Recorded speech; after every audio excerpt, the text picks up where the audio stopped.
A very good morning to you all, wherever you are. I am Chamberlain, so welcome to Sunrise Daily today. Good morning, I'm Maokwe Ogun Yusuf. Good morning and welcome to Sunrise Daily. It's Thursday morning and today is 17th of November 2022. Yes. Amaya Makinde, good morning and welcome. And add to that, it's a Thursday. Good morning. Thank you for choosing to share your day with us. It's Sunrise Daily on Channels Television. I am Bukola Samuel Wemimo. You know, I know politicians usually, you tend to hear that when they are elected, they start thinking about the next elections. Well, in this case, for many, next elections will be 2023. Well, it looks as if the president has got his mind on that one. Well, it may not be the first time, really, because don't forget, we've heard him say some time ago that, yeah, he's just willing. Can I interpret it as though, maybe paraphrase, saying he can't wait to get back home? Okay, but, yesterday, during the launch of this Armed Forces Remembrance Day emblem, he did say he will leave the country safer than, he will leave the country safer when he's handing over. So when you hear that kind of narrative, wow, there's just so much that goes through your head. You begin to fill in the blanks when he says we will leave the country safer. Then you think, okay, so having said that, it means, Mr. President, your time starts now in terms of doing things to leave the country safer when you're heading out. And it also means, well, to a large extent, maybe we shouldn't, we'll get to see, or we expect to see either the armed forces, the police, several security agencies going headlong, all out now to ensure that any such thing called bandits or terrorists, wherever they rear their ugly heads, they will be crushed. We expect to see a lot of work interagency cooperation between those security agencies. We expect to see a lot more in terms of the security agencies doing more to get the support and the cooperation of members of the public, such that we will see those kind of results with the way the public volunteers information. We're going to see, well, Ayo, you always remind us of this, the trust quotient between the security agencies and the members of the public. Well, maybe in this case, we should expect that to be filled. I think the list may be endless, depending on who you're talking to, but actually, it is good to listen, to hear that narrative from the president, but I do hope that, remember the president has said time and again, giving certain marching orders to security agencies, and there were times that we kept on wondering. We expected to see requisite action matching that directive from the commander-in-chief, but maybe some of us may not understand how these commands and directives are carried out. But we'll keep our eye on the ball. Well, Chamberlain, that's you. You can attach whatever it is that you want to attach to the president's statement. As far as I am concerned, and I'm sure that there will be Nigerians who will queue behind me, the president is just a politician speaking. Oh, yes. This is security he's talking about. Yes, it's security, and it is the primary duty of government to provide for the welfare and security of its citizens. It is his primary, most basic responsibility. Yeah. But I do not attach too much to what the president says. Instead, I'll wait and see. Just what, because as far as I'm concerned, he's making a pledge. He's making a promise. So it is Nigerians who ultimately determine if they feel safer today or at the time he's leaving office than when he first of all came into office. They are the ones who will determine. It is the experience that will eventually say whether or not he has finally been able to deliver on that promise. But as a Nigerian and as a journalist, I'm not attaching too much to that particular statement. Instead, I'm focusing on I'm focusing on the occasion where he particularly made that particular statement. Or what exactly was he doing? He was launching the emblem of the Armed Forces Remembrance Day, the emblem which we will now begin to see a lot more government officials wearing, and hopefully many more Nigerians wearing as well.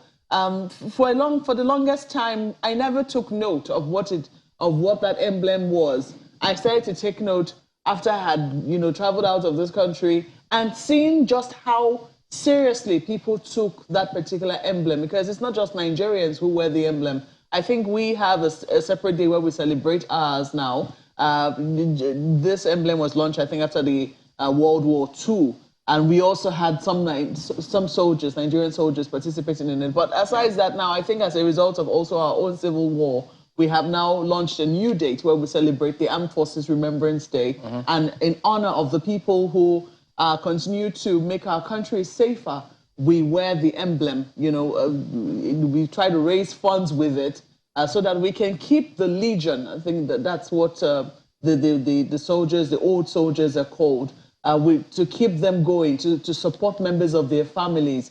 So I didn't know that. I mean, but when I traveled out of this country, to the UK more specifically, I noticed that it was in every shop. I mean, it was commonplace. And usually when people have made a purchase, they usually would leave something and pick up an emblem. And it was almost a sign, I don't know how to put it now, you will see it everywhere. Almost every citizen wore it as a sign of patriotism. So I'm hoping that, you know, we would realize that there is a growing awareness, but I do not know if it's just here in Abuja. Maybe people think that is the thing that government officials wear. So maybe to look like a government official, they wear one too. I don't know if they really know the significance of it. I'm hoping that it will become more commonplace, that awareness for this will grow. That's something that we as citizens can do. That's something that, you know, our soldiers on social media can also help propagate, whether people understand the meaning of what the president was launching yesterday. That has more significance for me than what the president was saying. As I said, he's just a politician speaking. Maybe he was more than a politician. Maybe he's the president of the country, and we should be able to take his word to the bank. But as I said, that's my own personal, you know, my own personal feeling towards it. We'll wait and see. As May 28th to 29th, when he's leaving office, you know, how we'll feel about our security experience in that regard. But in the meantime, as a Nigerian, as a patriotic Nigerian citizen, I'm going to be supporting also the Legion of the Nigerian Army. And as a journalist, you most likely will begin to see us wearing the emblem to remind you to support them and also wear yours as well. Ayo and Bukola. You know, Makwe, I just might take a cue from you and wear the emblem and also, you know, go the extra mile by supporting the armed forces with whatever I can as a patriotic Nigerian, because that is the overriding event and thought emanating from, you know, yesterday's launch of the emblem for the armed forces of the Federal Republic of Nigeria. When we reflect on the sacrifices of our heroes past, what they did, you know, to ensure that Nigerians are safe, when they defended the territorial integrity of the country at different times, you know, when they made the country proud, you know, be it in Liberia, in Sierra Leone. So those are the things that would make us, that will encourage us to support the armed forces.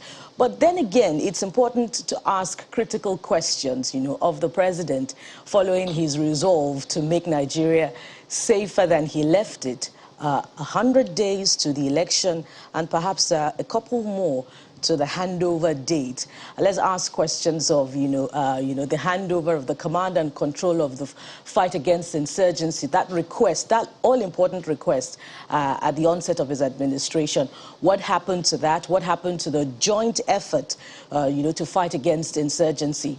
Down the line, we can recall that, there were criticisms against the armed forces through the fight against insurgency that, it was more reactive than proactive. The talk about the value placed on human life, over the last 7 years in this country.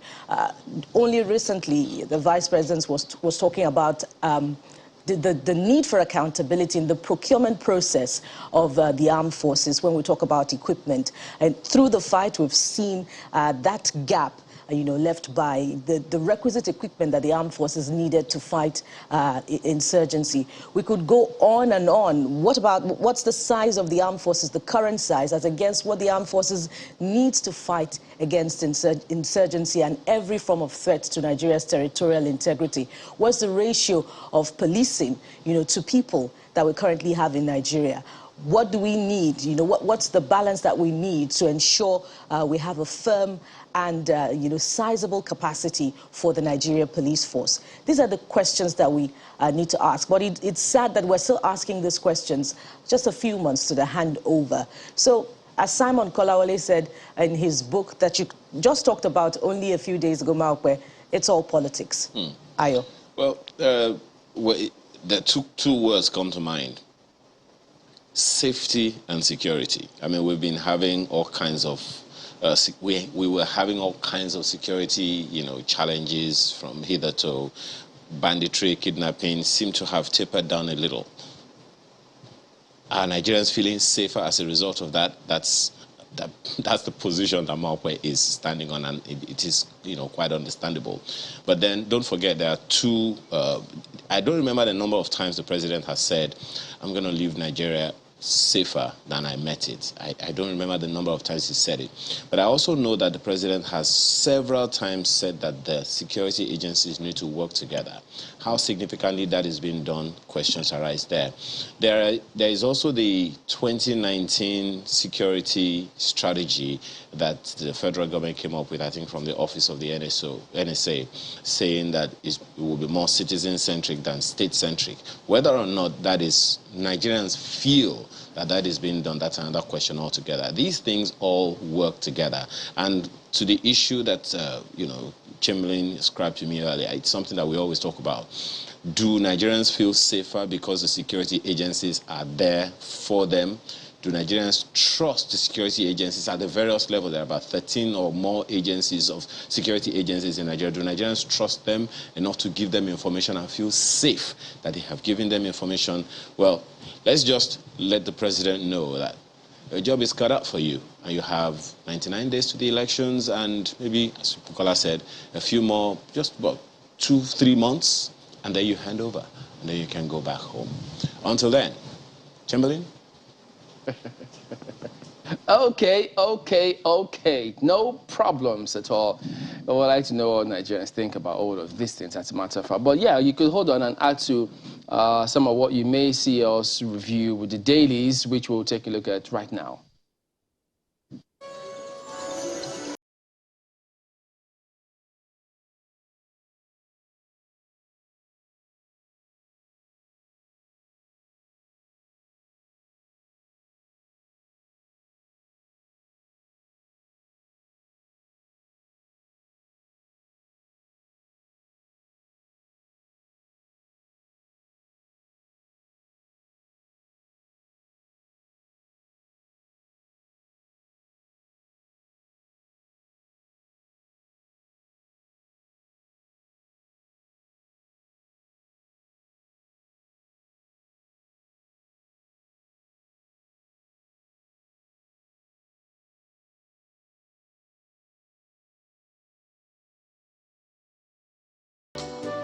Take a look at Daily Times today, and the big lead on the front page of Daily Times: "I'll hand over Nigeria free of insecurity." Buhari, point blank. No riders. No kickers, rather. But look at the riders. There are quite a number. 2 or just 2 of them. All right. Approves 134 billion naira for military veterans security debarment allowance. Donates 10 million naira at launch of emblem appeal for 2023 Armed Forces Remembrance Day. So that is a huge one. It's got huge significance, and you would expect that the security agencies, that relationship with the public, it's huge. It goes a very long way in ensuring the confidence that they have with security agencies and the success they record. You may not be able to measure it, but it is at the heart of whether they succeed or fail. I mean, these are things that happen globally, so It's there for everybody to see. And this one is at the bottom. So sanction MDAs that violate principles. FG tells Federal Character Commission.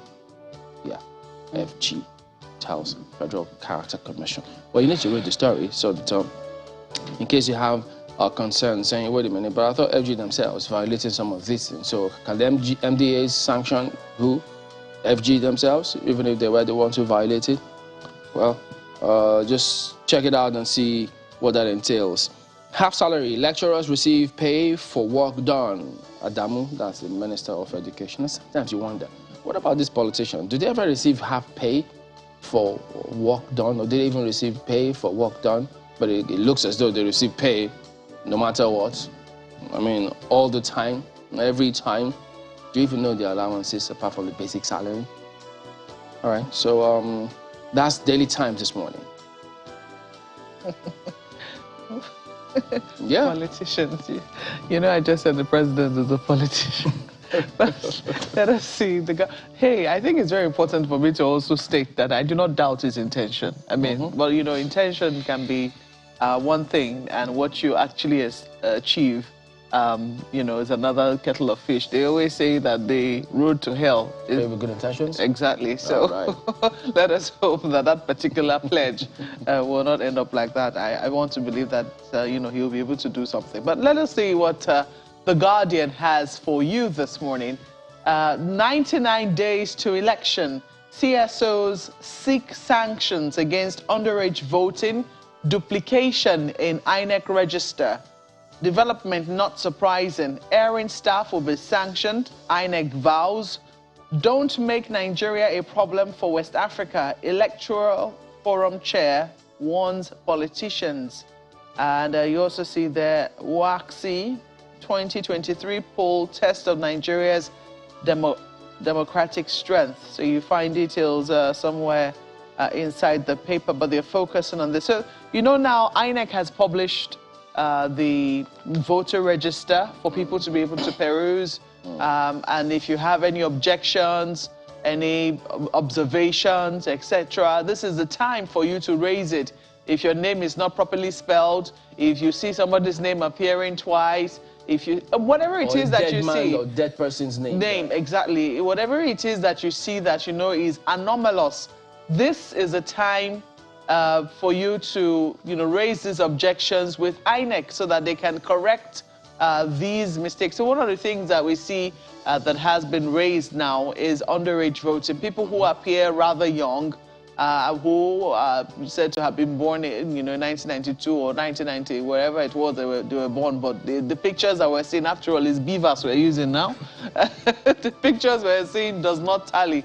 And the CSOs are raising this with INEC. INEC is not shying away from it. They're responding. So please, whilst it's not just time for us to just make noise on social media, it is time for us to take this up with INEC. The nearest INEC office you know, take your objections there. And for those of us who are not aware that the register is now being displayed, please be aware. It's supposed to be displayed in your polling unit right now.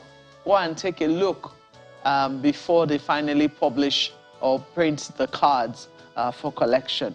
You also have this federal government ASU face of government won't pay for service not rendered. Minister insists. So that story is on page 3. Finally, Tinubu meets Khan, allays same faith ticket fears. Look at this one.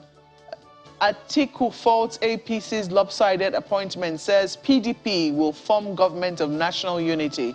Well, the presidential candidate of the PDP has been saying this for a while now. That's certainly government of national unity. Yes, government of national unity. That's in his own plans. He's been saying it very clearly because I guess he really understands the fact that, and this is not campaigning.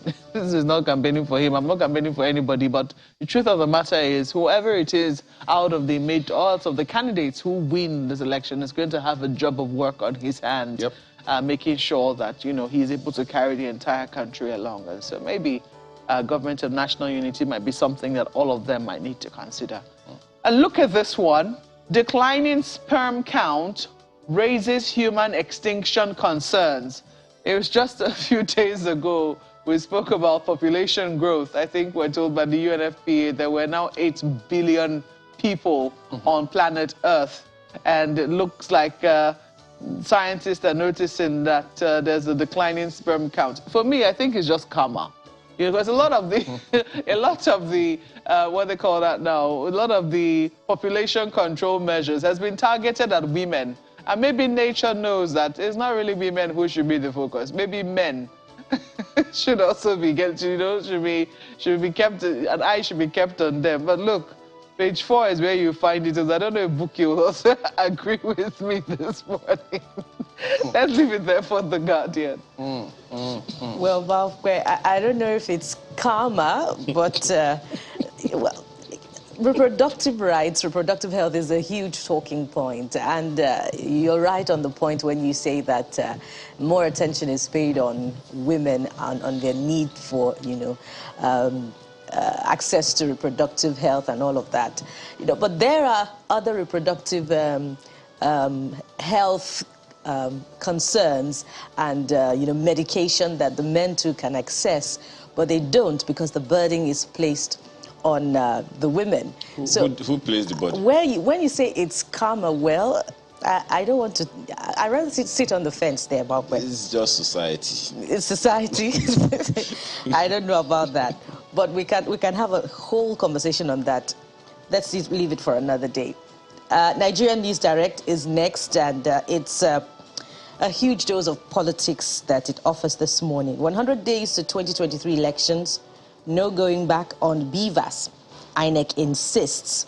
Well, but it seems civil society is not taking INEC's word for it, and there's a lot of reports about how INEC needs to be more accountable when it comes to transparency in delivering the 2023 elections. We're going to be having a lot more conversations on that later on the program.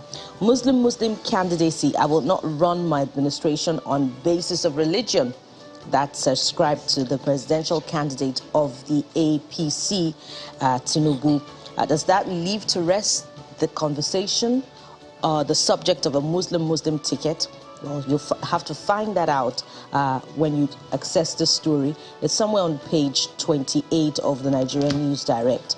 And right below that, you also find this one, 2023 presidency.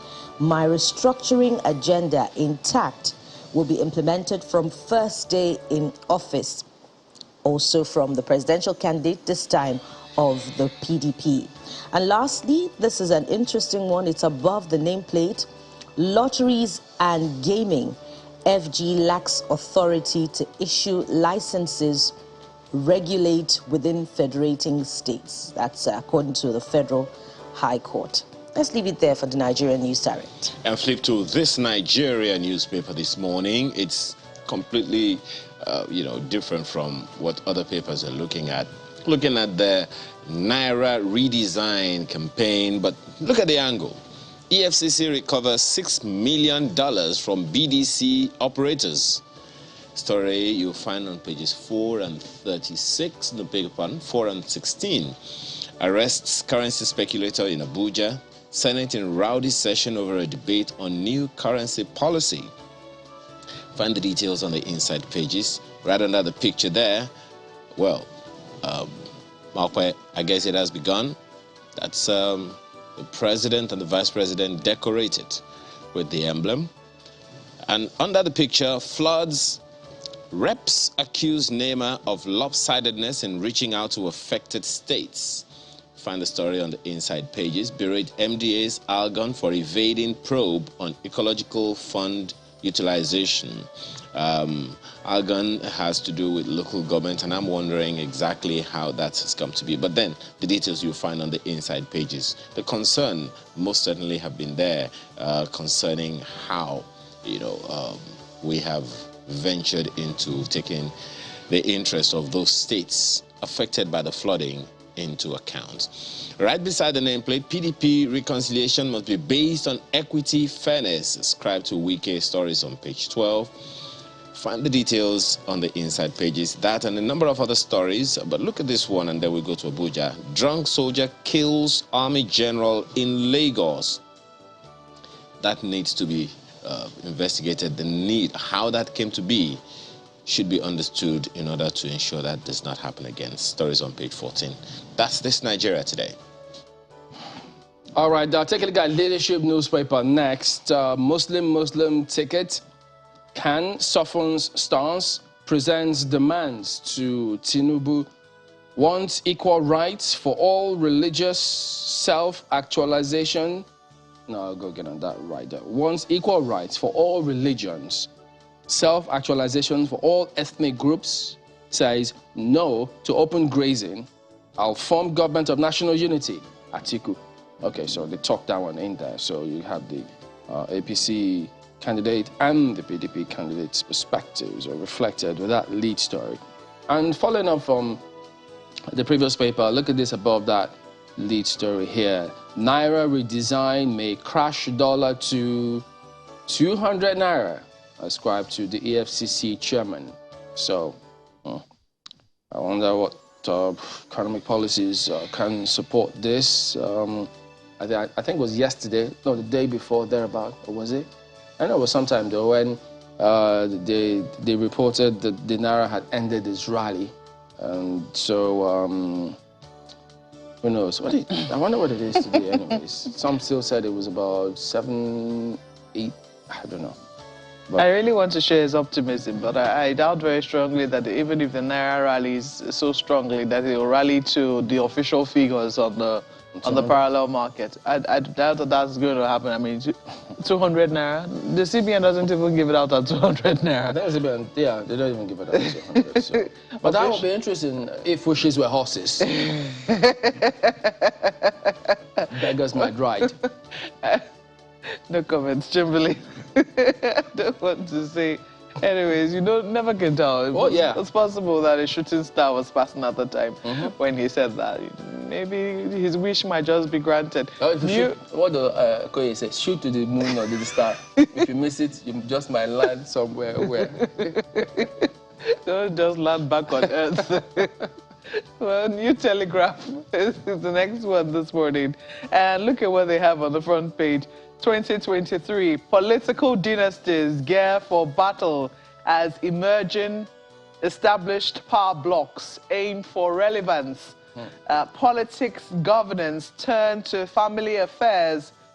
De-emphasize rallies, Nkiri tells parties. Pages 4, 9, and 10. Is where you'll find details. You know, can we ever do without rallies? How would they do it? That's what they call their own show of strength. Do you understand? I mean, police say show of force. This is show of strength for politicians. That's how politicians tell you that, look, we got the numbers. We're not joking here.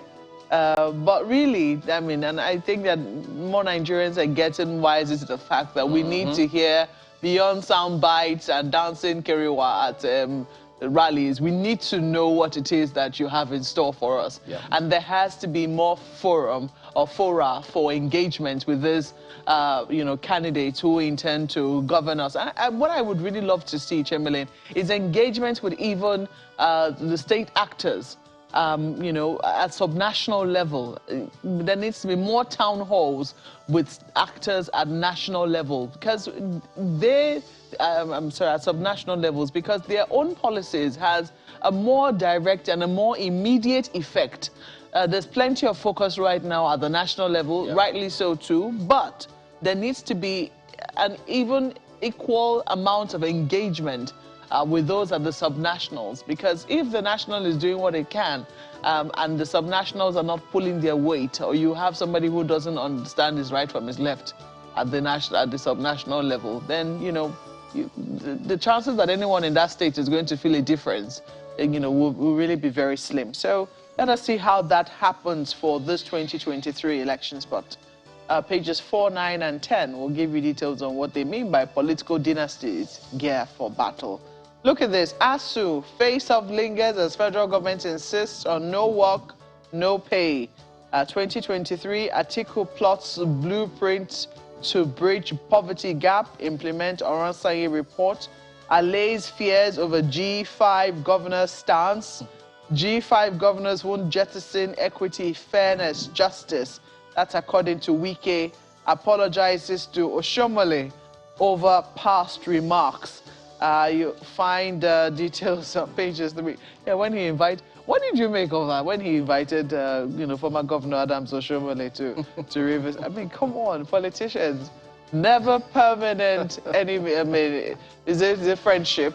Only the permanent interests, they say. So I think we should all keep that at the back of our minds and let the citizens be wise and know that you should only have permanent interests, and your interest should be your security and your welfare, and that of your children yet unborn. Let's leave it there for New Telegraph. Yeah, if only they can let, if they don't let their emotions be cloud their thinking, if they can read between the lines, I tell you, it will take you really far. Well, that ends a look at some of the dailies here today. We will be back in just a moment. Stay with us.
Well, we are building up to the 2023 elections and election, what do we call it now? Electoral education. The more of that we have, voter education, the more of that we have, hopefully, the more we'll be able to improve the numbers when it comes to voter participation.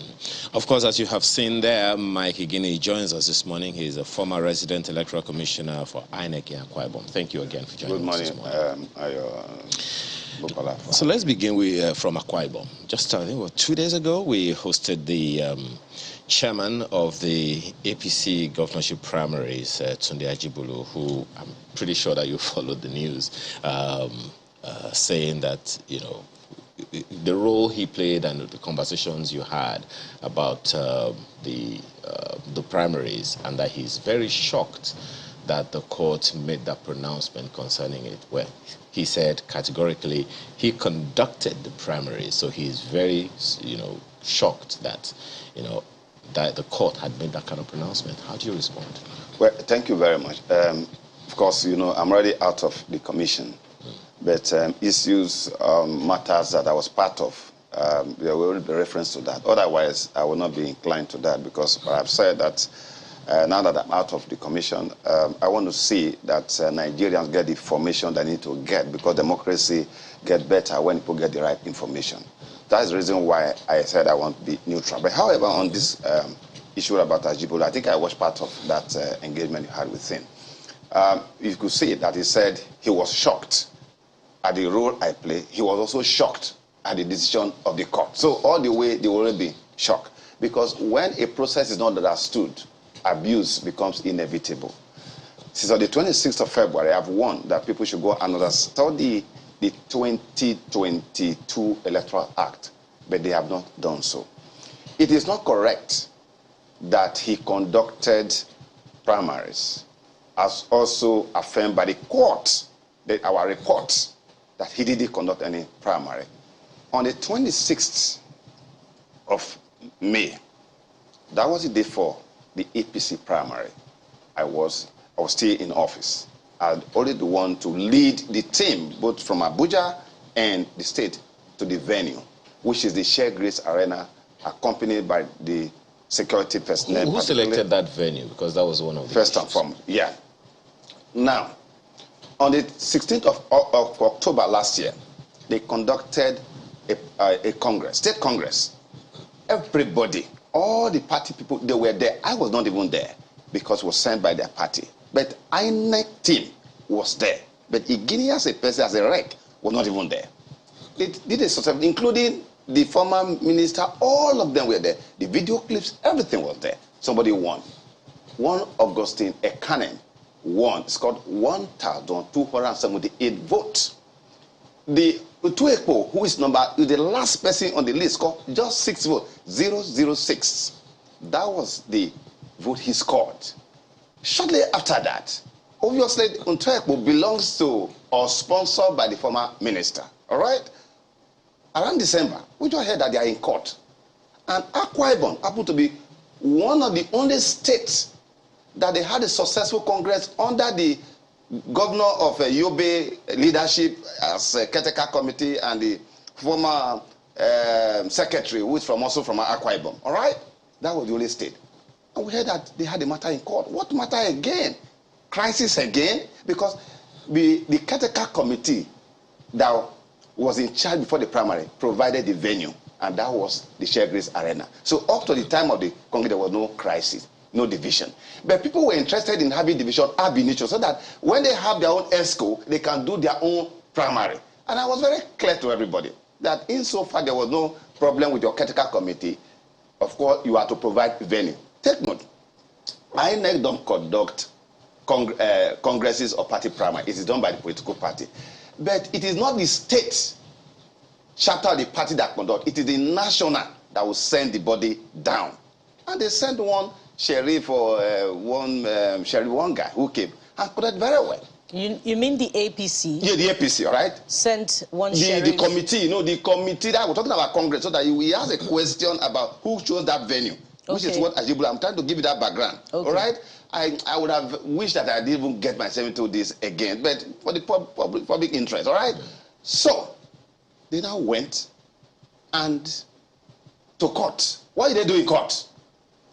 The result, which we have copy, INEC has the report, the people sent from headquarters to the state, they wrote the report of the outcome.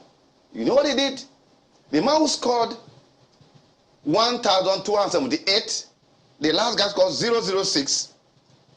What they did, TPS it, brought down 1 behind 006 to make it 1,006.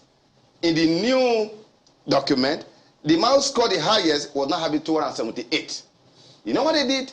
They went to INEC office, deceptively submitted it to INEC. That is their own forged document. 2 days later, they sent a lawyer to collect a CTC of their own document. Regrettably, as I tell the city was the issue, the headquarters had the original copy with them. The staff who did it should be sacked from INEC, because the genesis of this came from a staff of INEC in the headquarters signing, issuing, certifying a document where you have the original with you. When I got information, I called Abuja immediately. This is what is going on. Abuja wrote a letter quickly to those who did this fraud, particularly paragraph 4. It said certification of document received by INEC is one thing. Its content validity is a different thing. In order to validate and invalidated that action, at which time they have secured a judgment. So when they secured a judgment that Utueko is not the chairman, all right? With that judgment, he needed to be sworn in. The people who were supposed to swear him in, who were the current governor of Yobe State, asking the former senator, were the chairman and secretary respectively. They were to swear him in. They said, what? A Congress who conducted Akwa Ibom, one of the presidents who succeeded under our leadership.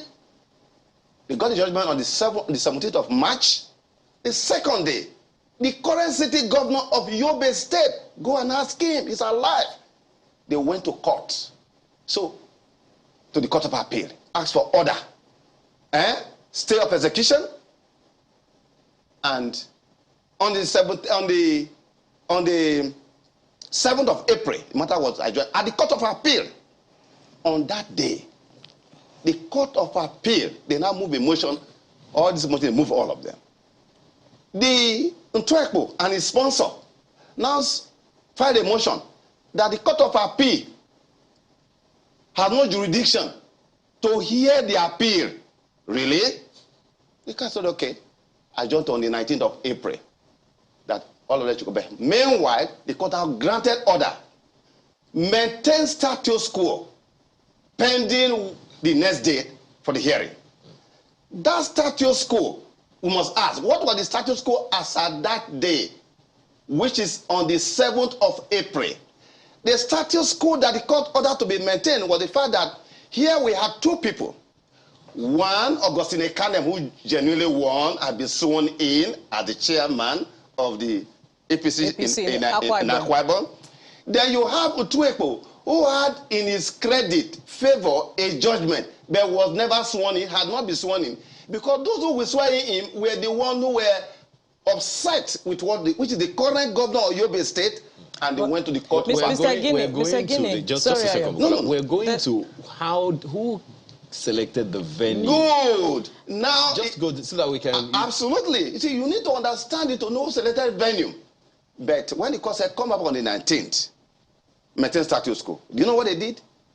4 days after that, they went to swear in the Ntwekpo. Despite the Court of Appeal order that comes on the 19th, maintain status quo. And status quo was the man was in charge. It was not a case of two of them had been sworn in.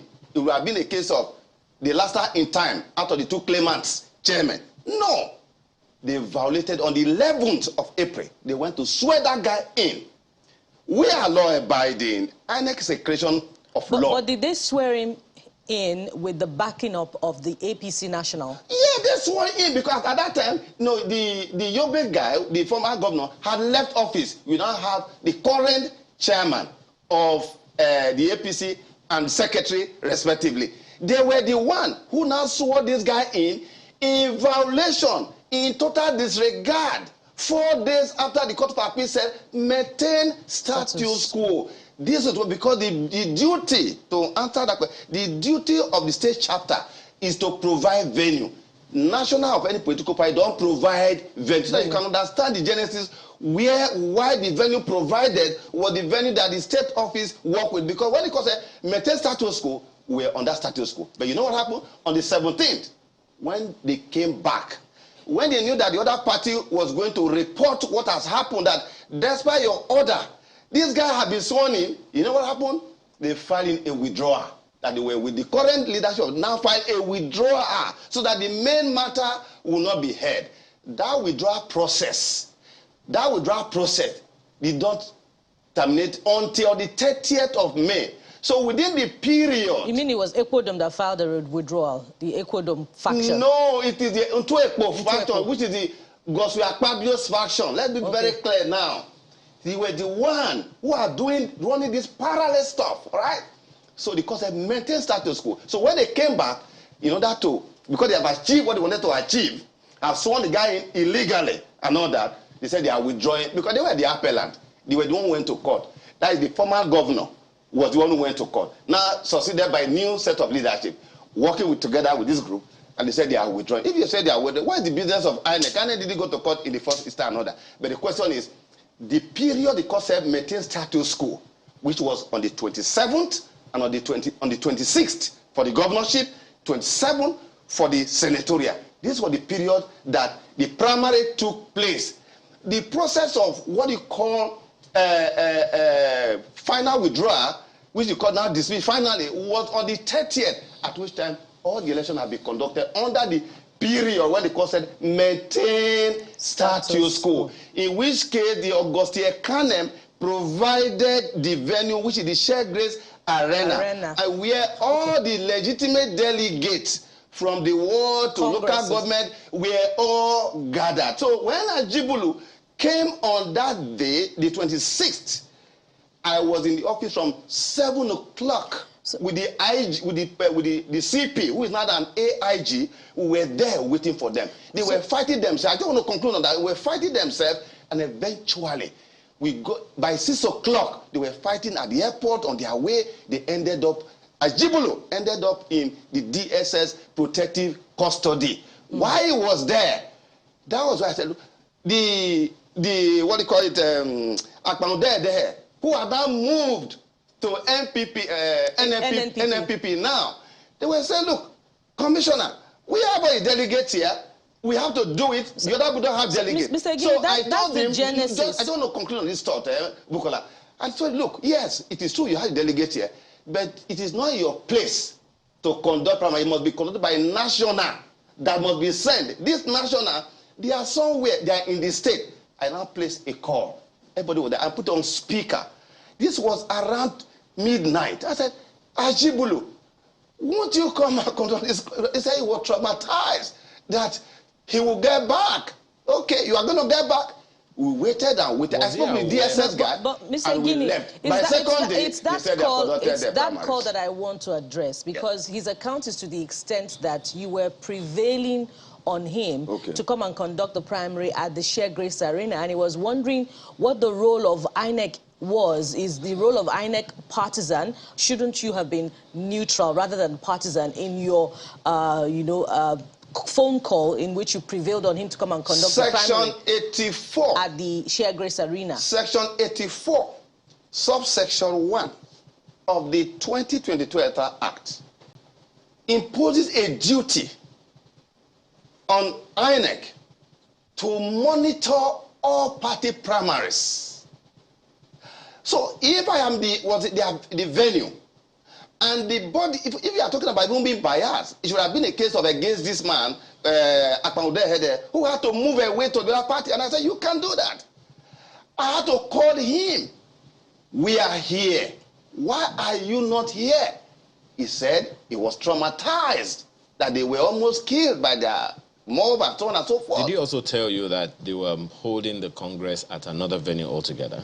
No. Yes, he was saying that he wants to go to a different venue. I said, which venue are you talking about? Don't forget, they call it maintain status quo. The status quo was that the Augustine Canem, under the law, we were obeying the law, was the status quo that to be maintained. They provided that Sheikh Grace Arena. And I said, we are here. So he was not talking about so there was no secretariat. Listen, he was talking about secretariat. I said, which secretariat? But Mr. I said, this is where it should be taking place. He now said that he was going to revert back to his leadership in Abuja, and then will get back to me. Why did he get back to me? I called and I put it on speaker so that the whole world could hear it. And that was what happened. We left by 12 midnight. Then the second day, they said, breaking news.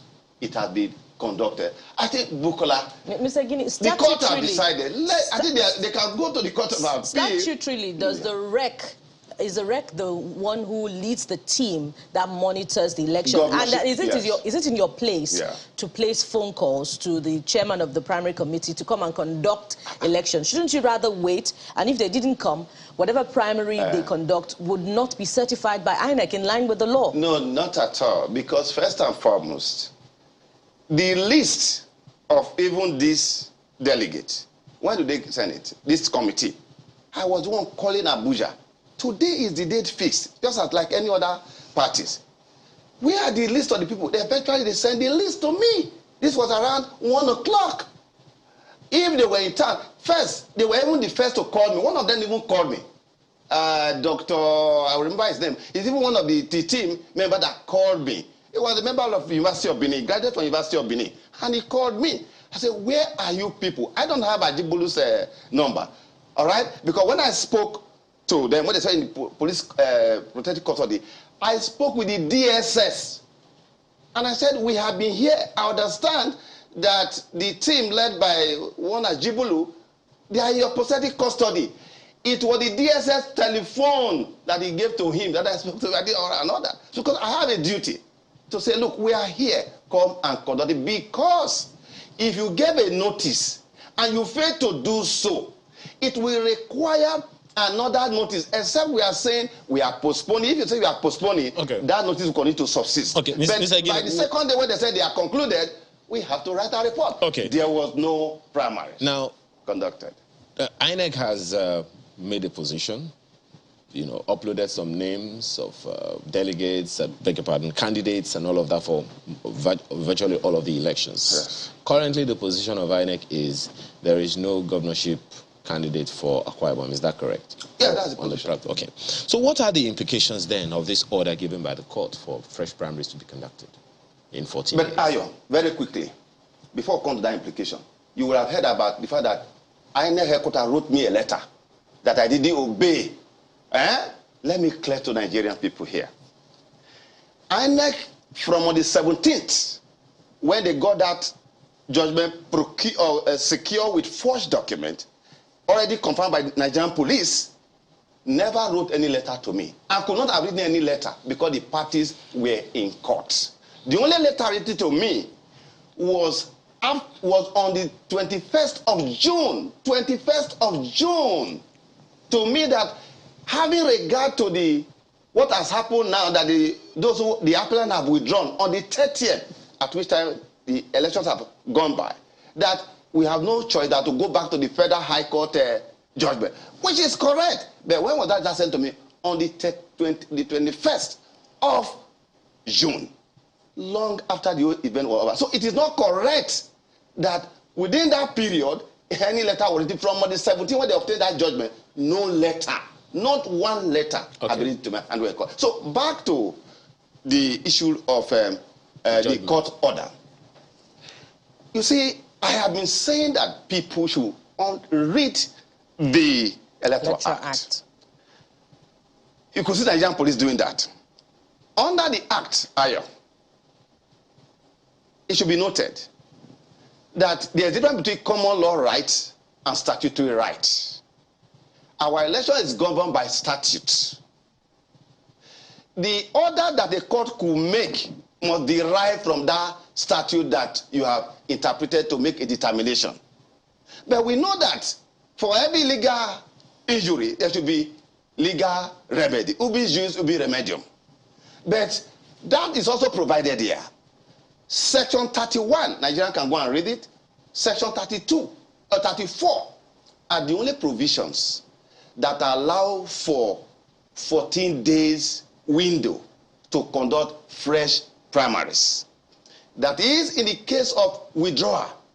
Now, INEC election is based on timelines, time frame. The period for withdrawal is long gone. July 15th and August 12th for withdrawal.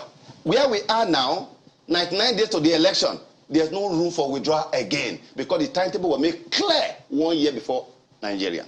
The only thing left, Ayo, so that we look at that, about whether this order is the proper order, if it's not, all right, is that in the case of death, if a candidate dies even a few hours to the opening of the poll, the election shall be countermanded. That's the only window left. Now, where a party, two instances, where a party ab initio, latile, from the onset, failed to conduct its primaries, the remedy within the time frame, because Supreme Court has said the court of law cannot extend the period for primaries. No primary can be conducted.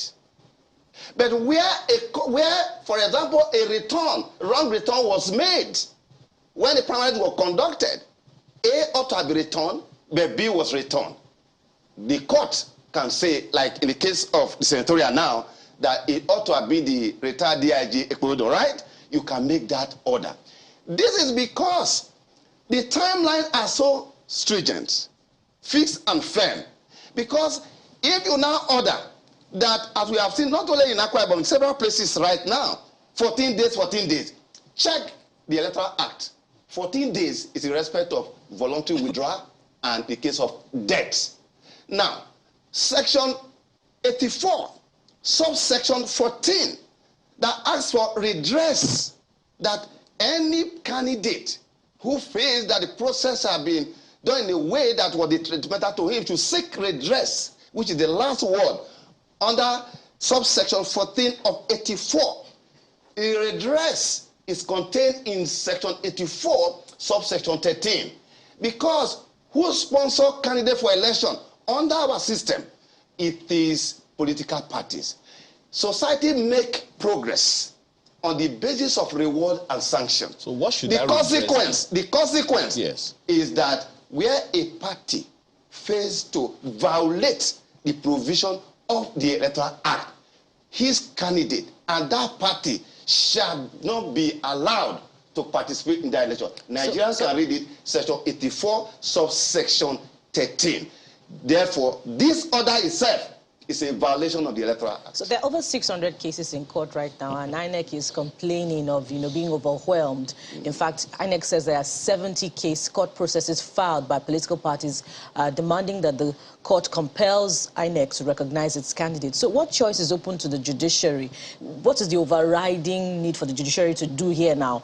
To abide by precedent as demanded by INEC, or to defend the fundamental human rights of those seeking redress? Yes, let me say this here.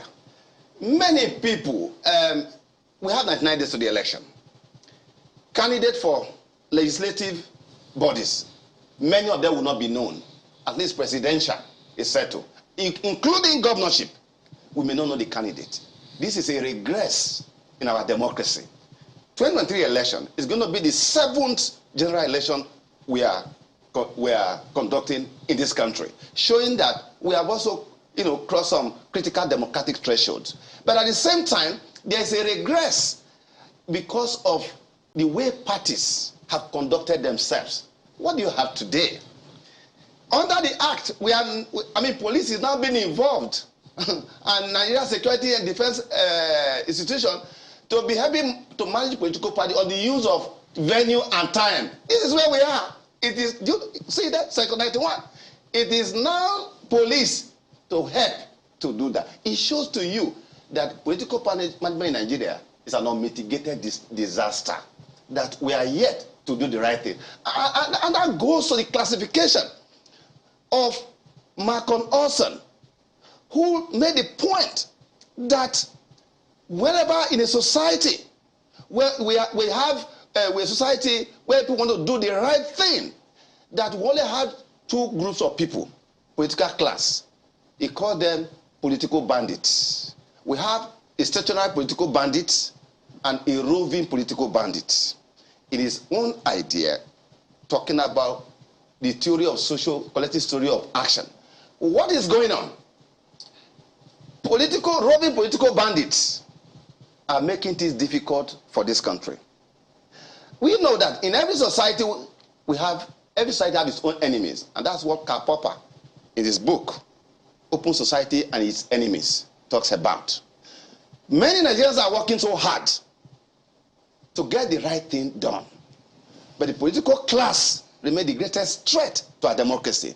Otherwise, how can we say, as we have witnessed either in Bayelsa, in Imo State, in several places, in recent elections, where candidates for election are not known? Various presidential candidates are making profound promises. Very interesting one indeed. And I'll be interested in some of those things and others. But as we speak, nobody in the House of Rep, in the Senate going for Senate seat, or State House of Assembly, also campaigning, because some of the promises being made by the presidential candidate will require changes in the Constitution.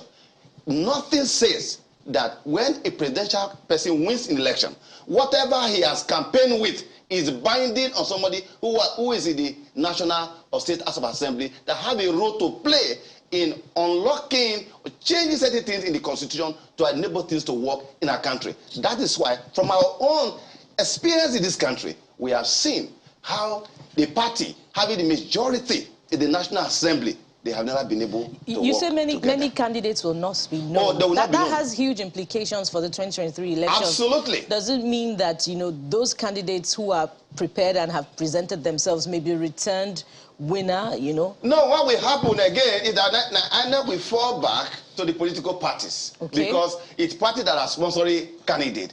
Now, the infighting between members of the political party, if not resolved, and on that day, because on the ballot, you don't find the name of candidate. What you find is the logo of political party. So the vote that will be given by the people, by the time it is the matters are resolved, candidates are known, then of course they'll become the beneficiary. Because right now, most of the matters you talked about, they have just been decided.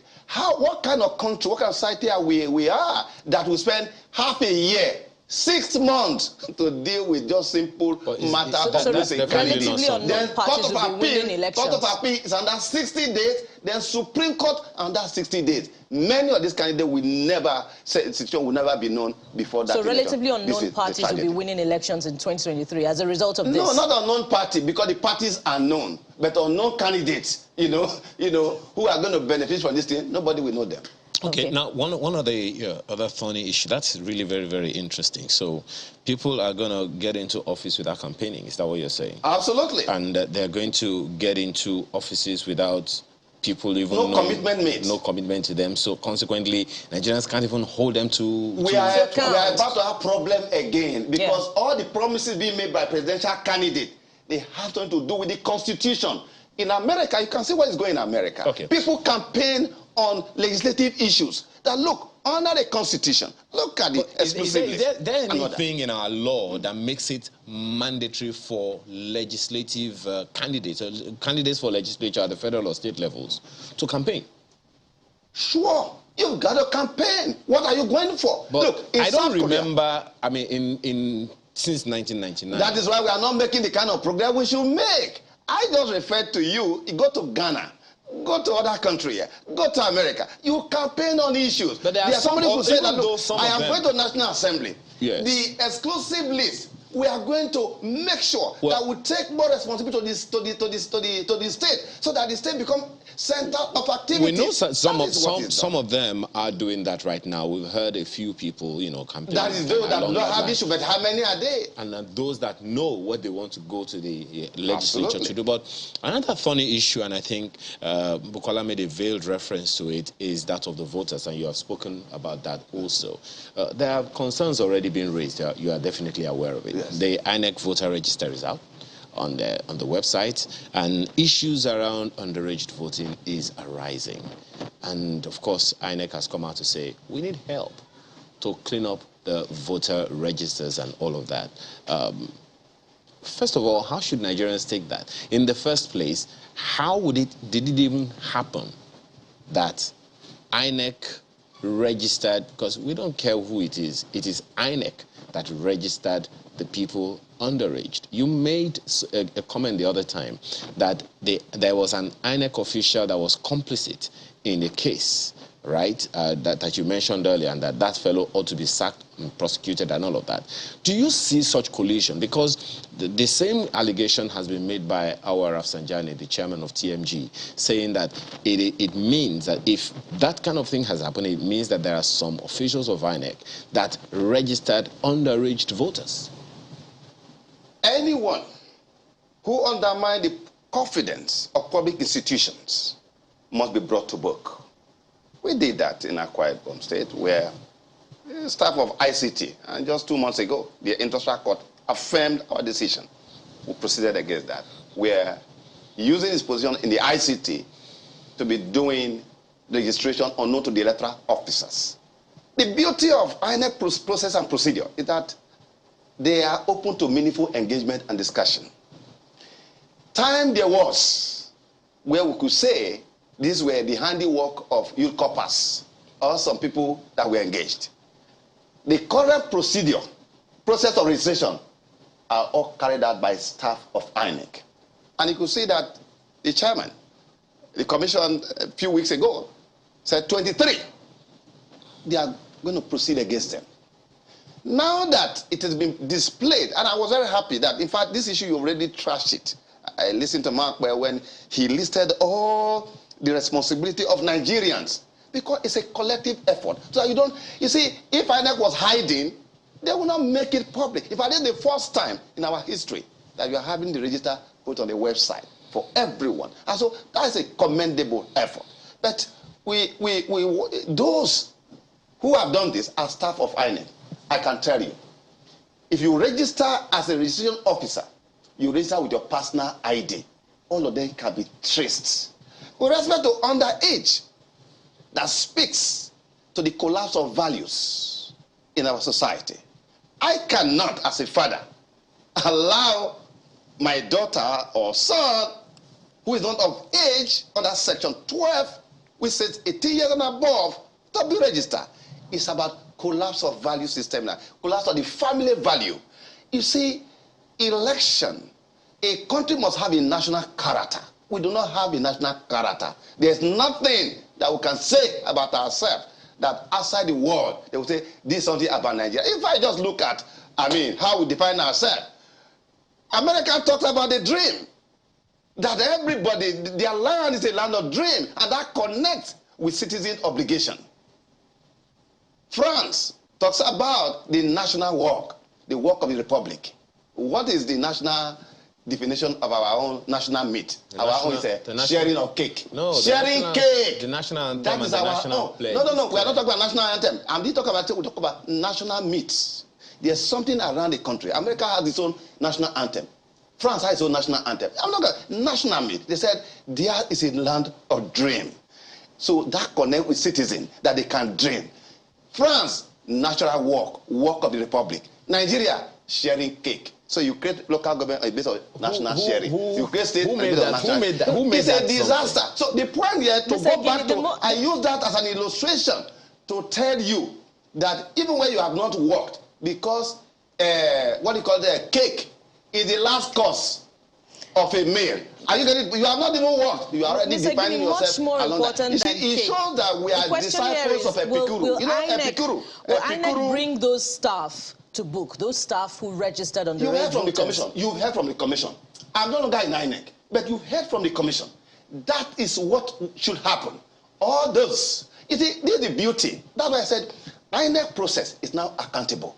All of those people will be dealt with. But what is more important is that Nigerians use this opportunity to check names of those who ought not to be. Because this exercise, by virtue of Section 19, we started on Saturday on the 12th, where at the level of the 8,809 ward will terminate on the 18th. Then after on the which is this Friday, tomorrow, it's going to end tomorrow. Then as from 19th to 25th, they will now proceed to the local government, 774 local government. These are two opportunities at different stages for Nigerians to go and check so that you don't complain. We should stop complaining, because as it is today, let me tell you that all those things you are talking about, apart from the issue about the underage, because they are human beings. You see, we as a country, we be cheating. I will not be cheating in the international tournament when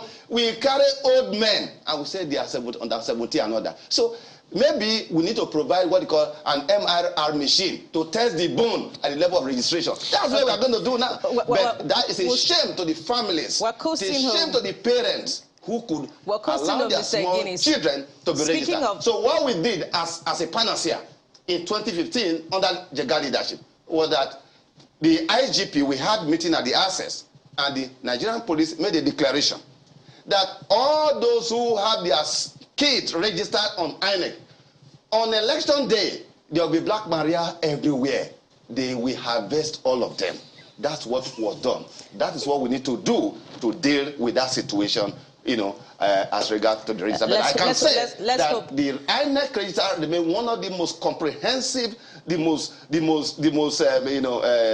respected document, because irrespective of whatever that, most of them will not go. Because let's hope that INEC can walk the talk in terms of prosecuting staff responsible for. Well, that is for them to do. But we have demonstrated that. Speaking of clearly. citizens' responsibility, speak to this. Investigations have been uncovered about a plot to not allow Nigerians view the results on the portal in the 2023 elections, and there's items have been slotted in covertly into the Electoral Act to support this. Can this be possible? Can it be pulled off? No, nothing had been slotted into the Electoral Act. Rather, the Electoral Act had made it very clear. Section 60, subsection 4 and 5 at the level of the polling unit. Then section 64, subsection 4 at the level of the ward and all that. But the issue you are talking about, it is INEC that will make that clarification. Don't forget that what I'm doing is not to speak on current development as related to decisions, if any. What I'm doing is to educate Nigerians, the ABC, that the power has been returned to you. And that was why the tracking system, which I forwarded to you, it will show to Nigerians that INEC has what we call domicile in Abuja, the Election Management Support Center, that gives the commission from Abuja 360-degree visibility of the implementation of the election project plan. And it has three important components. One, the EMS, the Election Management System. Two, it has what we call the ERM, Election Risk Management, that tracks and monitors potential threat and set triggers. And more importantly, is the Election Operations Support Center, which I've sent a clip to you, showing clearly that as a commissioner, I was even being monitored and tracked from the headquarters. And as a rec in charge, you could see, that's what you see there. Now, the last state I worked in, the entire 774 local government of Nigeria, in each state, whether 25 state, 18 state, 30 state, 44 state, 20 state, in Akwa, about 31 state, from the Central Bank down to this, to the rack center, down to the polling unit, you could see that's the team. There's somebody from Abuja. We will have each person coming from Abuja in the 36 state. So they will come. We have a team in each state. That was my conference room. You see equipment there, laptops, all right? You have the entire polling unit of the state. So every 20, 30 minutes, 25 minutes, interval 1 hour, using the tool of the ERM, and of course the EOSC team that you could see there, we track everything. That was why when a notable politician was harvesting ad hoc staff, it was, hijacking them around 12 midnight. I didn't have to go anywhere. I got his number and I called him. What are you doing? That was why he told people that I was using magic. We were never using magic. That was what was deployed. So the idea here is to let people know that if you think you want to rig the 2023 election, you are wasting your time. The question Bukola asked, just a second, Mr. Igini, the question Bukola asked is around viewing the results. Yeah, I said that's a new development. Yes. And that I will not speak to that. It is the commission. I am no longer, please, let me be very clear. I'm no longer the commissioner in INEC. I am telling you that the Electoral Act were part of putting in place in terms of proposal, process and procedure that are known to me before I left, are the issue that I need to acquaint Nigerians that power is back to you.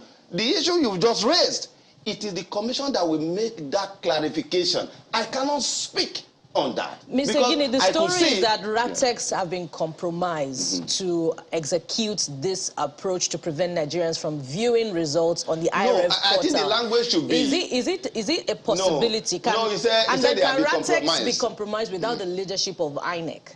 No, you see, you say INEC will be, RATEX will be compromised because I don't think they have even recruited them right now. There's fear that they may be compromised and all that. It is the responsibility. You see, the beauty, Bukola, of the system we have here. I told you that there are some provisions I will never mention. Yes. I will never mention them. There's nothing anybody can say. Because you will lose. Evidence of wrongdoing will be so overwhelming. You can't benefit from it, and then we have to repeat it again.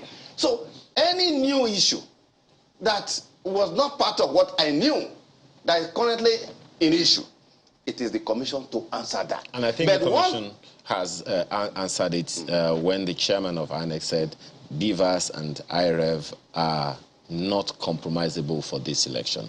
Let's just hope, as Bukola has said, that INEC walks that talk. There's so much to talk about, Mr. Igini, but we are completely out of time now. We have to thank you very much, and we know that we're going to have you back. Yes, the only thing I just want to say, Ayo, is that all Nigeria, my closing remarks, is that 2023 is a collective effort.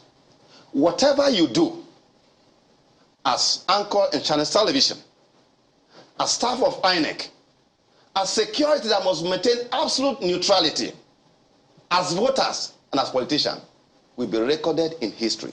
And so shall we all be remembered of the role we played for the success or failure of the 2023 elections. Because there's a high court of history that will sit in judgment over us as to the role we play, whether we're dedicated, we're loyal to the service of our country. Okay. Well, we have to thank you again for being here. Mike Igini is a former resident electoral commissioner of INEC in Akwa Ibom State. Thank you so much again for being here today. We're back after now. Still staying on that 600 cases Bukola mentioned earlier, right after now.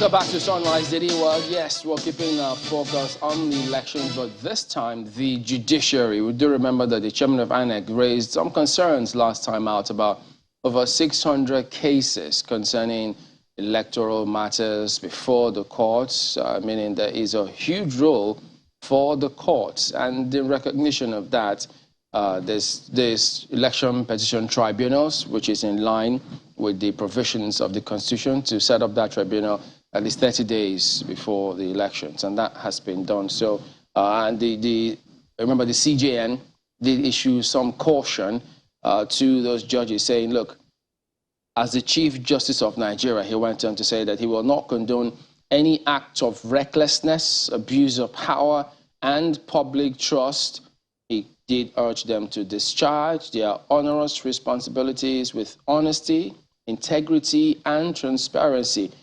He asked them to do what is right in our law books, and they will have their names etched in gold, and that if they do what is at variance with their conscience, they will get a scar that will terminally dent their ascension to greater heights. That's the CJN admonishing judges, and 307 of them will be presiding over election petition cases. We do have two gentlemen joining us this morning to weigh in on some of these matters. Mr. Victor Akwa joins us virtually. He is a senior advocate of Nigeria. And here in our studios, we've got Mr. Adebayo Ojo, who is a senior advocate of Nigeria designate and former Attorney General and Commissioner for Justice for Oyo State. Good morning, gentlemen. Thank you for joining us on the program today. Good morning, and thanks for having me. All right. Good morning. Mr. Akwa, let me start with you. There's huge expectations from the public, I dare say, concerning this matter. We time and again hear cases being decided in the courts. Politicians can thump their chests sometimes, say, yeah, we will get to the courts and have our way. But in view of the concerns and the expectations raised from the bench, and those expectations from members of the public, does it come across to you as though perhaps this time around, with a lot of focus on the judiciary, we should expect justices, I beg your pardon, judgments, decisions that will really and truly meet what you say, that justice should not just be done, but will be seen to have been done? Well, Chairman, thank you so much. I want to say with respect that I want to say that the judiciary has a very important role to play, particularly as regards pre-election litigation and post-election litigation. And I'll start by saying that the CJN and all the justices and all the judges who are saddled with responsibility, I'm very sure are not unaware of the onerous duty thrust on them to dispense even-handed justice. Having said this, when it comes to delivering electoral or pre-electoral judgments. Judges don't just act at large. They are circumscribed by the provisions of the law. And what is this provision of law? You're looking at the Electoral Act, you're looking at the political party constitution, you're looking at the constitution itself, and you're looking at decided case authorities. From where these judges will drink from, I'm talking of intellectually and professionally, to dispense justice. Now, if you look at the concerns being raised by several people that the judiciary could pander to the wishes of the politicians, to a large extent, I do not share that view. And this is because there is a provision of the Electoral Act 2022, which is certainly going to be tested in this new dispensation. And with the constitution of the electoral, of the election petition members, you will notice that even the CJN admonished them that he is not going to tolerate or condone recklessness, whilst admitting that there's going to be tirade, there's going to be campaigns of calumny. But most of all these judges themselves are trained, and I'm sure, I have no doubt in my mind, that the President of the Court of Appeal, whose duty it is to constitute this panel, and if you know very well, the President of the Court of Appeal is a person of impeccable judicial character who knows our onions. And I say this unpatronizingly and with all sense of responsibility. I certainly believe that these judges and justices are going to dispense justice the way it ought to be. Now, it is not out of place for there to be some reservations about the extent to which these judges will go. And of course, it is not out of place to feel that, oh, judges are humans. And you must understand the fact that there is, like I said, there is a filtration process. With the tribunal, is not the end of it. Depending on the category or the cadre of aspirants, of either aspirants or people who feel aggrieved by a particular election, there is an appeal mechanism that is aware. So I believe, with the greatest respect, that the provision of the Constitution, the Electoral Act itself, will to a large extent contain the judges. Let me give you a practical example now. You see, under the Electoral Act now, for example, the court cannot, with the greatest respect, stop the conduct of a primary election or stop the conduct of a general election pending the examination of a suit. So clearly there is a statutory intervention that has taken place to ensure that that will not come to play. Secondly, there is another provision in the Constitution itself that does not even allow the court to declare a person a winner of an election if you do not show that you participated in all stages of those elections. So it is not something to say that, oh, yes, we can have our day in court, or at the end of the day, we can get our own. It's not as easy as that. And most of the mistakes of the past have now been corrected by statutory intervention. I'm talking of the Electoral Act, which is 2022. And of course, provisions, even in the Constitution, to right the wrongs or the mistakes of the past. You know, we are in a democracy. And of course, you understand that as the thing is evolving, and these statutes are being tested, the Constitution is being tested, areas that need to be fine-tuned will be fine-tuned.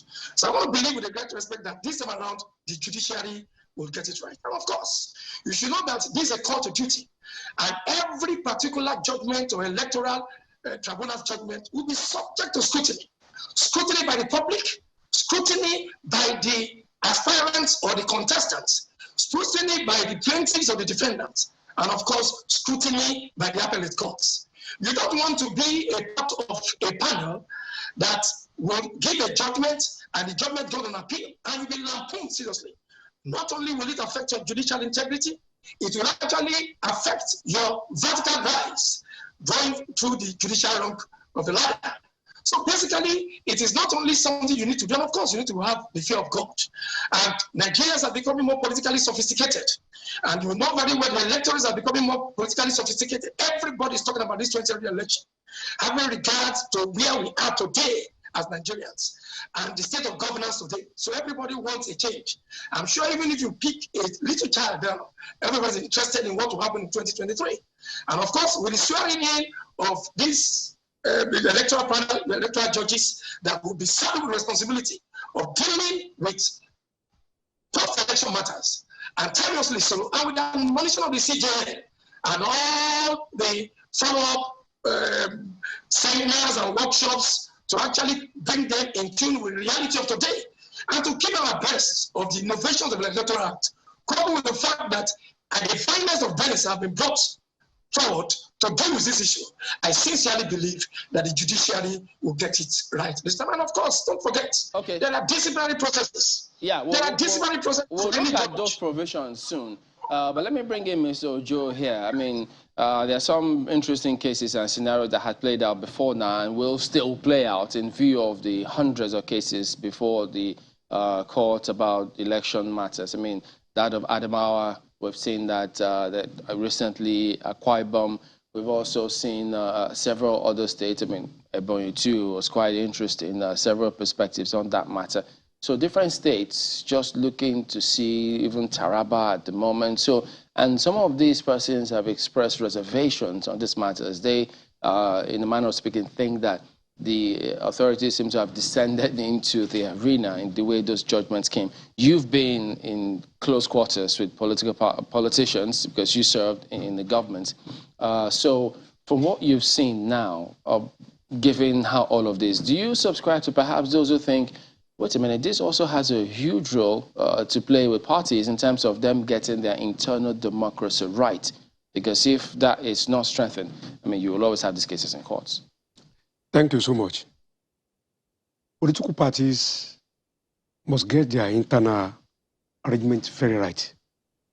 And you know, we've come a long way because it has checkered history. Starting with Meko, that's former governor of the state, and Alliance for Democracy, Ade Guruye and Edi. As at that time, the court, their decision was that, even up to the Supreme Court, that those are matters within forum domesticum or political party, that they lie and end with whatever the political party may decide as they deem fit. But now we've gone ahead. We've moved away from that. The court has now said, look, you must comply with your own constitution and guideline regarding how you regulate your affairs, that is political party. And also, you must comply with the Electoral Act. Apart from complying only with your own domestic affairs, which have to do with your guidelines and political party, you also have to comply only mutandis with the Electoral Act. And finally, because we are in a constitutional democracy, we are not just in a democracy, but we are in a constitutional democracy, you must comply and adhere strictly, absolutely, with the Constitution of the Federal Republic of Nigeria. So the issue of that something lie within your domestic capacity is no longer the law. So you must, all those three important and vital documents that are itemized must be complied with. So we've moved away. And look, let me say this. I listened to Mr. Mike Igini when I was coming here. I also listened to my learned senior, Opara SEN. Look, I listened to this CGN too, and all, but I don't agree with all of them. Why? I'm a politician. Political parties can get it, politicians and political parties can get it wrong. Because politics itself is about conflict and result of conflict.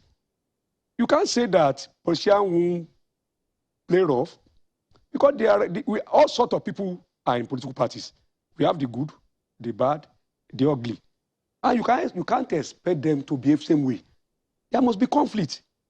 And there must be a series of what I would call strife, like you have in Akwa Ibom, even in your state. And you see it's not limited to any political party.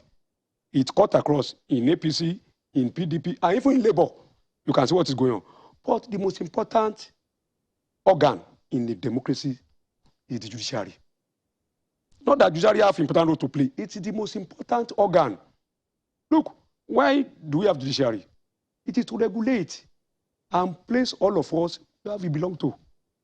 Yes, but a lot of people will say that you cannot burden the judiciary because it is a regulator with matters that political parties themselves should ordinarily be able to regulate. That's lame excuse. That's what me says I do. Yeah, let me explain. Just a moment. I mean, I was actually going somewhere with that line of thought. First and foremost, we've seen that this is like a, will I say, a martial force that has now been set up by the judiciary to be able to tackle the backlog of cases. This is going to have consequences for regular cases that are in the courts. But the judiciary says that it is saddled with over 600 of these pre-election matters, as the case is, you know, and it knows it quickly has to dispense of them. This is costing time and resources. Of course, to be able to do it. So shouldn't we also be placing a burden on our politicians to conduct themselves in such a manner? And some people will say that it is not impossible to be more mature, because we say our democracy is young.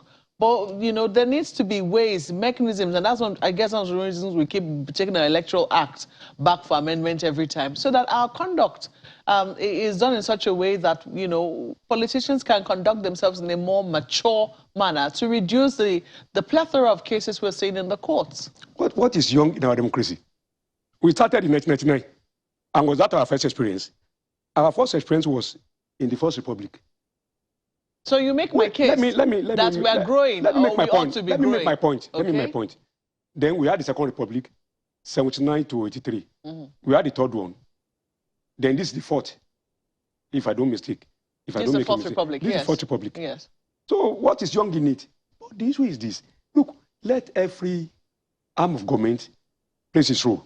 What are they there for? They are to resolve conflict. If they are now saying politicians should regulate themselves, yes, I agree they should behave decently and more maturely. But no, it is made up of, it's a rainbow coalition, all sorts. You have 4 manners of people there. And you see, I won't blame them. I won't blame the politicians. Because people like you and me will refuse to participate.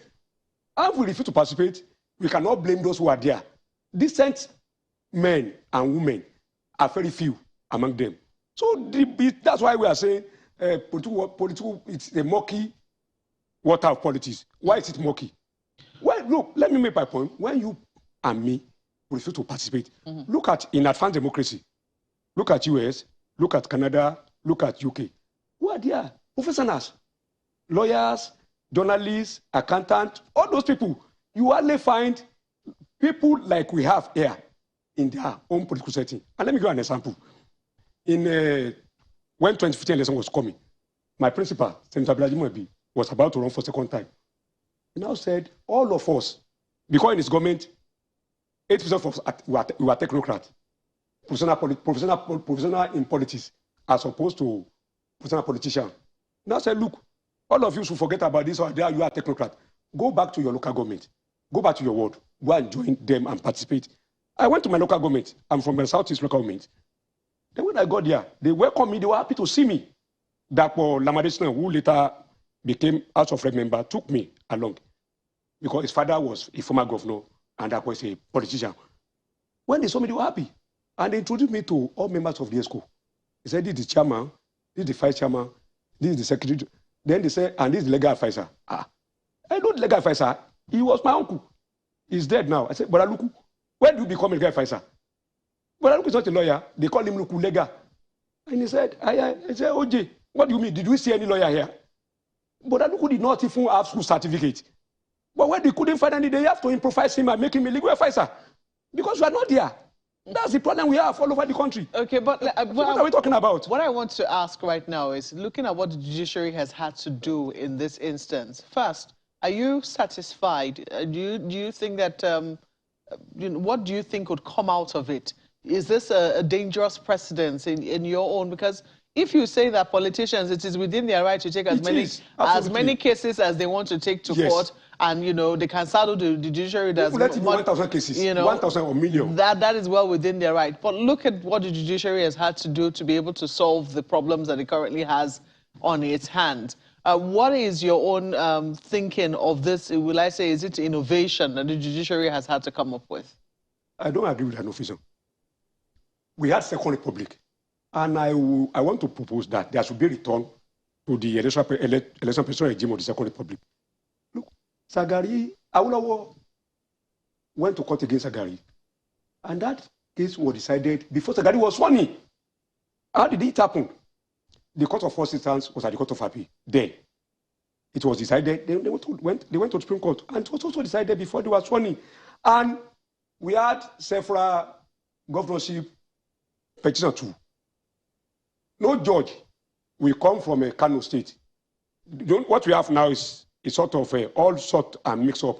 They'll bring somebody from Kano, somebody from Akwa Ibom, another one from Yobe, another from Eswia to come and decide electoral cases in Oyo State. Why? In the Second Republic, judges of Oyo State dealt with Igini lawyer. They dealt with Akwa did not go to court when he lost Bolegi. And the matters were determined. The first five, the most senior judges of the state will constitute the gubernatorial election tribunal. Then you go to Court of Appeal. Then you go to Supreme Court. Oh, look, when you now bring all these strangers to come to my state, they make all sorts of money. Strangers? They are strangers. When you bring somebody from Akwa Ibom, you bring somebody from Yobe to come and decide. But there are matters of law. Let me make my point. And to come to your state to decide. And they do whatever they can do, and they run away. Immediately, no. I've been a participant since 1999, when it happened. You see, immediately after judgment, they will escort them out with security men, and they leave the state under security cover. Look, let it be assigned to judges on ground. Let them take bribe. Let them take bribe and decide the judgment the way they like. They are living with us.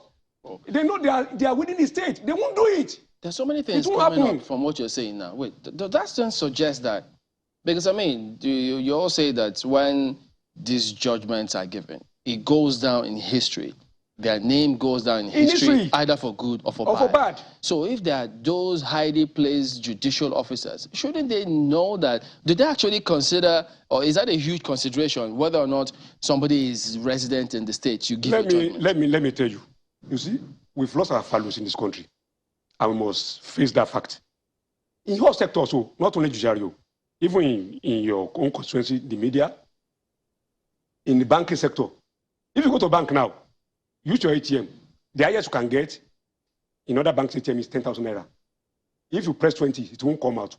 Then CBN said, it's only after the third withdrawal that you charge me 65 naira if I'm using other banks' ATM. But right from the first one, they will charge me 65 naira for withdrawing 10,000 naira. And I may need 100,000 naira. That means 10 times, 65 naira times 10. A lot of money. But you can challenge it. No, you can challenge it. How long will it take to challenge it? And let me now say, what will be the cost? The cost of challenging it will be higher than the amount you are withdrawing. And what do you see now? You will now see POS point, all these money trading points. Who owns them? They are bankers. So and look at academics, look at ASU. So the entire value system of this country is gone. And we need reset. And I tell people, what's in Electoral? What's the constitution? Look, I've seen the constitution of the United States. It's a small pamphlet. You get my point? And our constitution is big. We've amended it. We are now at the fourth alteration. We are working on the fifth one. Is it about the law, about the constitution? It is not. It's about ourselves. Like William Shakespeare said in the Lord, the fourth, they are Brutus, is not in our star. But in ourselves, we are the underlining. Let them bring the best of constitution for us. Until we are ready to purge ourselves and make ourselves better person, we make mess of whatever document we have. Is that to suggest that as things are presently constituted, we cannot expect the best of standards from the judiciary? No, forget the judiciary. Are they angels? Are they not? Which judiciary? Are they United Kingdom judiciary or they are Nigerian judiciary, like Nigerian lawyers? What? Look, I'm a lawyer, and I've been practicing law since from 1993. I have over 30 years experience now. What I see that my colleagues do in court, it is appalling. We are just religious. We are not God-fearing. We are not godly. Look, they can't do 1/10 of what we do here in UK or even in Kenya or in Ghana. They lose their license, but there's no regulation here. Likewise, judiciary too.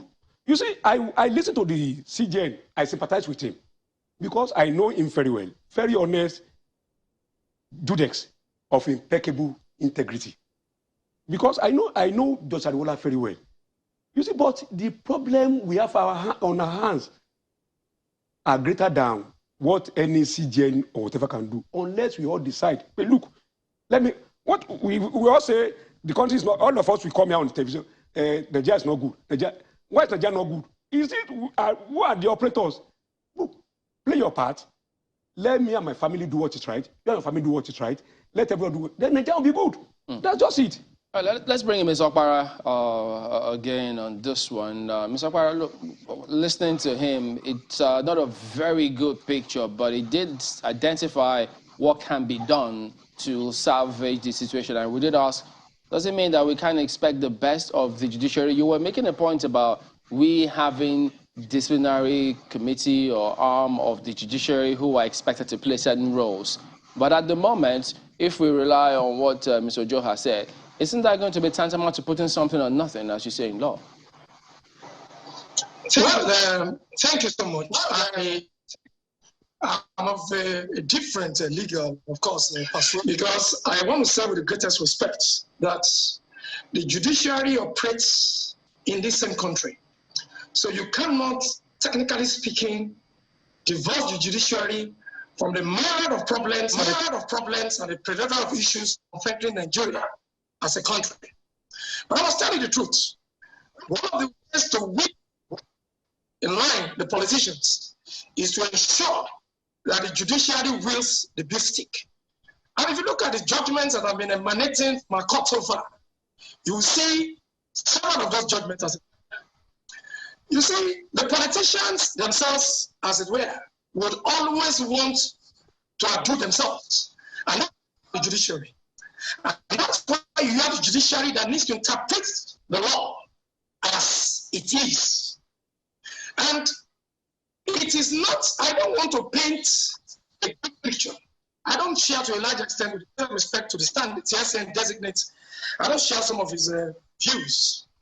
Because if you look at it very, very well, one of the best ways to cage politicians is to ensure that when they start or perpetrate this political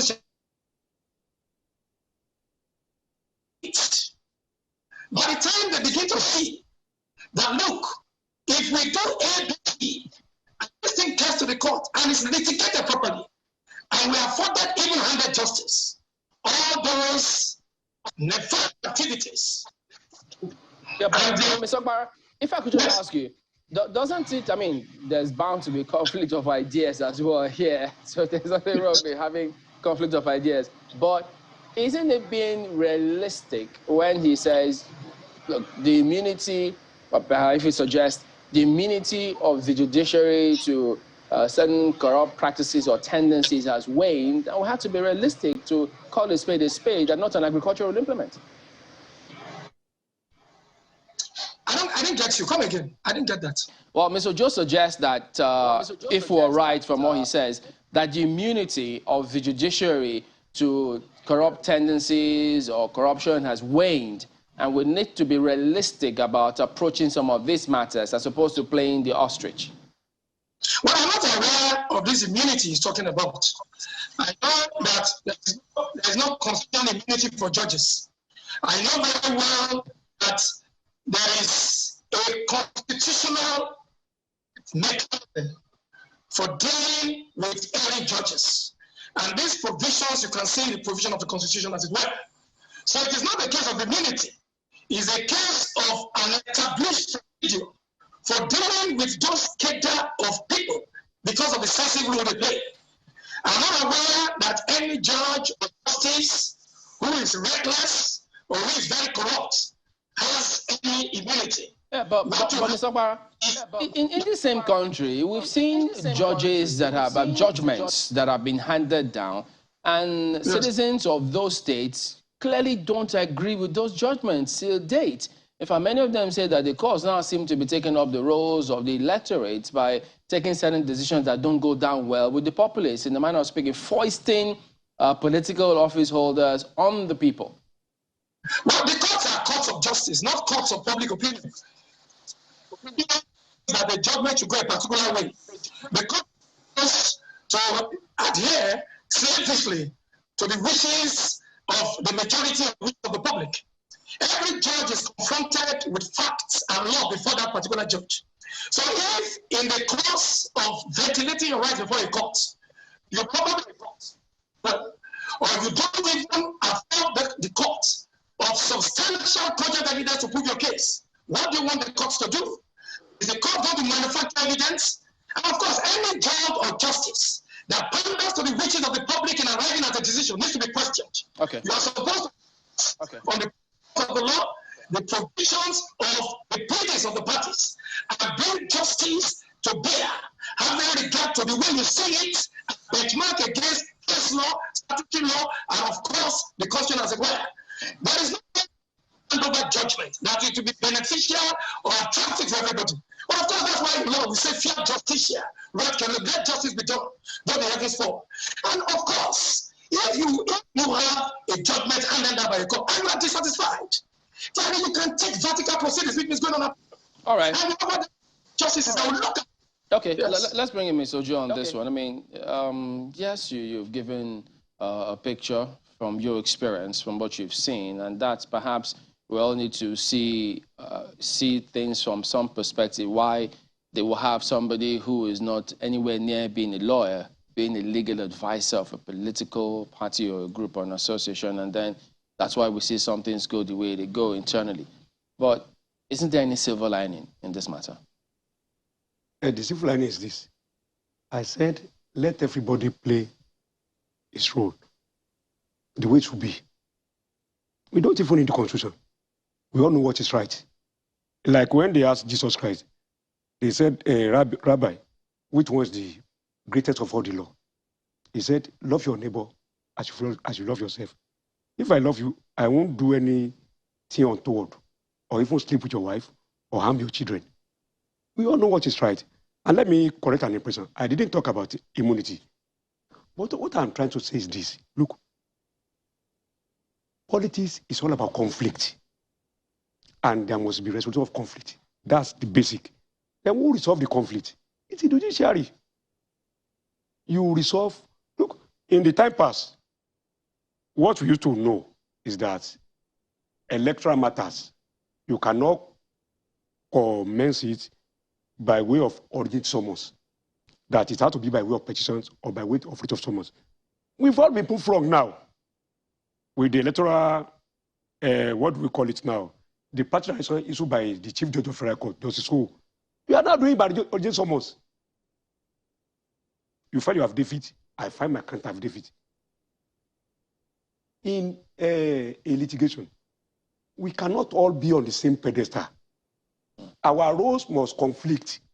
The plaintiff, I'm not happy with your declaration as a candidate to my party, or I'm not happy with INEC declaring you as the winner of that election. And I go to court. We don't expect the two of us to be added them on our point. We must conflict. We must conflict. And that conflict that we presented, somebody must resolve it. And that person is the judiciary, which judiciary must do in accordance with the oath of office, which they subscribe to. You see, who is the most powerful arm of all the three arms of government? It's the judiciary. The President Buhari today, as the Commander-in-Chief of the Armed Forces and what have you, cannot order anybody to be killed or to be taken away and put in jail. But judiciary has the power to do that. I can be sentenced to death. And that person will be executed. Look at Kanu.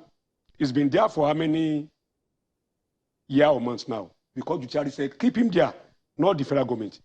If the president cannot keep anybody there indefinitely, we go to court by way of a habeas corpus proceeding, produce him before the court, and the court will have to declare his rights, set him free. So that's to tell you that the most potent of all the three is judiciary. And what are we now talking about? Once a judex, look, there's a difference between justice and judgment. That's the mistake my learned senior is making. You can give judgment. Judgment, a court, any court will deliver a judgment. But if it's not seen by the people. But if you deliver justice, even from the loser, I should be able to walk away from the court satisfied and happy that I've gotten justice. You know, when you give the analogy that different sectors of society, they have challenges of people, corrupt persons in different professions, that's what we're trying to refer to. All over.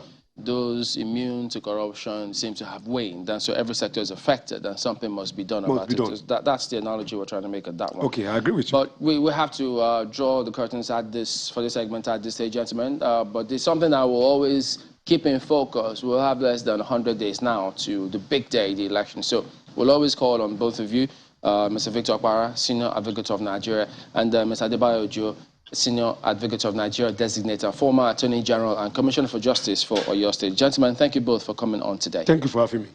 Thank you very much. I appreciate you. All right, let's take a quick look at some of your messages this morning. We'll see this one from Joseph Oludare, who says, the transparency adventure INEC has embarked upon is a vital one for our democracy and democratization in Africa. Yeah, that's it. He says that the three arms of government must deepen this stride by INEC. Well, I don't know if we have any more. Oh, okay. So there you go then. I guess that wraps it up today then with a look at just one of your responses. Don't forget. Okay, I can see that there's another one coming up. This one is from Professor Nakina. Says that there is this new rebirth by Nigerians to rebuild the democratic process. Oh dear. It's been taken off the screen. All right. Well, thank you all for watching. We'll see you tomorrow. I'm Chamberlain Oso. Thank you for watching. I'm Maofe Ogun Yusuf. Yes, thank you for sharing your day with us. We'll be back again tomorrow. I am Bukola Samuel Wemimo. And I'm Ayo Makinde. Keep Nigeria on your heart. Bye for now.